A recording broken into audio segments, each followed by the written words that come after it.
Welcome back. I am so glad you are here today. If this is your first time, I hope you'll take a listen at some of the other videos we've got here, and I hope you take a moment to subscribe. Today, we are talking about the importance of developing a clear vision of what we want for the future and then how we go about getting there. You know, so often we don't stop to really think about what it is we want, whether we're educators or parents or students, right? We tend to just kind of wake up and get going each day. Maybe sometimes we set some goals about, maybe some changes we want to make in our life, but they're not really attached to any bigger, larger vision about what we want in this world. And that, I think, is one of our biggest mistakes as human beings, because we are designed to do so much more than we end up doing, but we usually don't take the time to figure out what that might be. So today I'd like to talk about that importance, and then I'd like to give you some steps for maybe how to go about developing that vision. And once you've gotten it, what do you do as a result, right?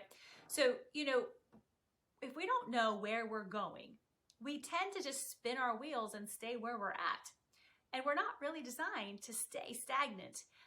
Often we can get to a place where we feel just like life is not valuable, not important, just isn't going right, whatever. And chances are it's because we've been stagnant or in our comfort zone, if you will, a little too long.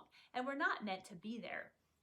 I think Stephen Covey had it right when he said, you need to begin with the end in mind. And there's two parts to that. Begin, like you have to start to do something different, but you have to know where you're going. You have to have that end in mind. And I think that this is a great time in our lives to be able to stop and say, whoa, hold up. Where do I want to go? And then decide how I want to get there. So if you're an educator, this can look something like, okay, maybe you've been in education for a long time, or maybe you're just in it for, just starting. But have you ever thought about what legacy you might want to leave? What kind of imprint on your students' hearts do you want to make? What do you want to do in the world of education? What kind of mark do you want to make? Those are some great questions to ask yourself, because you got into education for a reason, right? What was that reason? Are you achieving that reason? And how do you know? So let's think about that end in mind from that perspective for you. Parents, one of the greatest things that we can do as a parent is to think about what kind of humans do we really want to have in our lives as they get older? What kind of people do we want our children to become? But also for us, what kind of parent do we really want to be able to say we're living our best parenting role? This does not mean perfect. Let's be very, very clear. Perfect is not part of this equation. The idea is, how do you want to show up as a parent every day?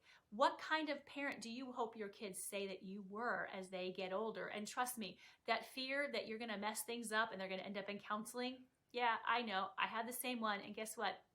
It's okay. We're all going to have to go counseling at some point, and at some point you are going to make some kind of mistake that your kids are going to be like, oh, I wish they hadn't done that. But that doesn't mean anything. It just means that they're taking time to deal with their mental health, and you're going to learn. That's all. So what kind of parent do you want to be? And students, this is a great time to be thinking about what kind of life do you want to live?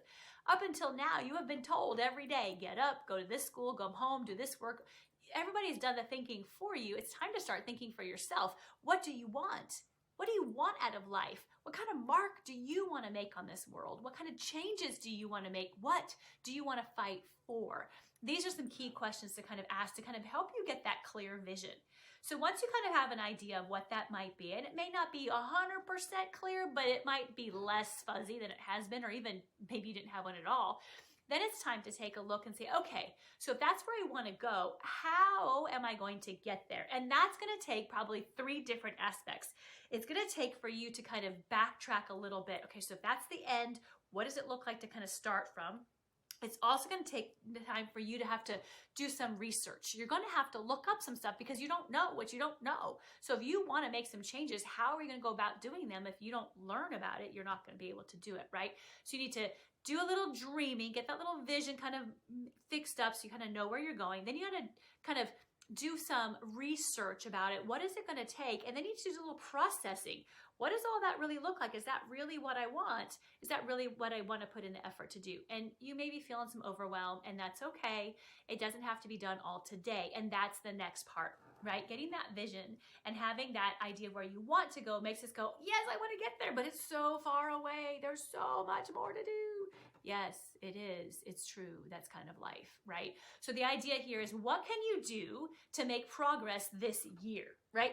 What are some things you can do this year? And then let's backtrack that. What can you do each quarter of the year? That's every 3 months, right? What do you want to set as some markers for those quarters? And then let's backtrack even more. What do you want to do each month within each of those quarters to get to that quarter marker? And then let's backtrack even further. What do you want to do each week to make sure you're accomplishing what you need to do each month, to make sure you're accomplishing what you want to do each quarter?